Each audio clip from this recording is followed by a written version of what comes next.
Sir ஜெயம் ரவின்ற நடிகர் சொன்னது, சில நடிகர்கள், ஜெயம் ரவி ரொம்ப வசதியான வீட்டு பிள்ளை, அவங்க மாமியார் அதை விட வசதியானவங்க. அவர் சொன்ன ஒரு வார்த்தை எனக்கு ரொம்ப கேட்சியா இருந்ததுங்க.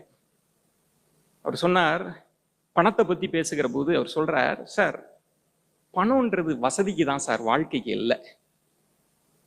நம்மளுடைய சாதாரண அன்றாட வாழ்க்கைக்கு கொஞ்சம் இருந்தா போதும், வசதிக்கு தான் சார் பணம்.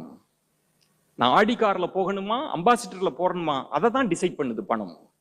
கம்ஃபர்ட் தான், வசதிக்கு தான் பணம், வாழ்க்கைக்கு அல்ல அப்படின்னு சொல்லிட்டு ஜெயம் ரவி சொல்றார், எவன் ஒருவன் இருக்கிற நிலையில் சந்தோஷமாக இல்லையோ அவனால் எது வந்தாலும் சந்தோஷமாக இருக்க முடியாது.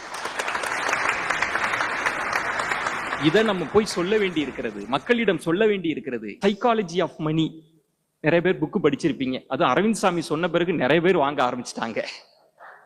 பணம் சார் உளவியல் அப்படின்னு. அந்த புத்தகத்தோட சாரம் என்ன தெரியுமா? அந்த புத்தகம் என்ன சொல்கிறது?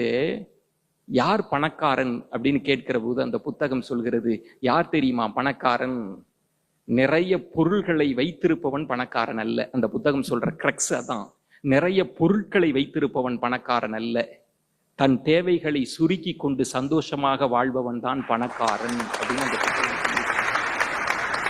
நம்மால் என்ன நினைச்சிட்டானா, பணம் சார் உளவியல்ல படிச்சு நிறைய பணத்தை சம்பாரிச்சு விடணும்டா அப்படின்னு வாங்கிட்டான், எல்லாம் திணறி போய் இருக்கிறான். இது வேற ஒண்ண பேசிக்கிட்டு இருக்கே, இந்த புத்தகம் நம்மளை ரோட்டரியில சேர்த்து விட்டுரும்புல இருக்கே என்ற அளவுக்கு.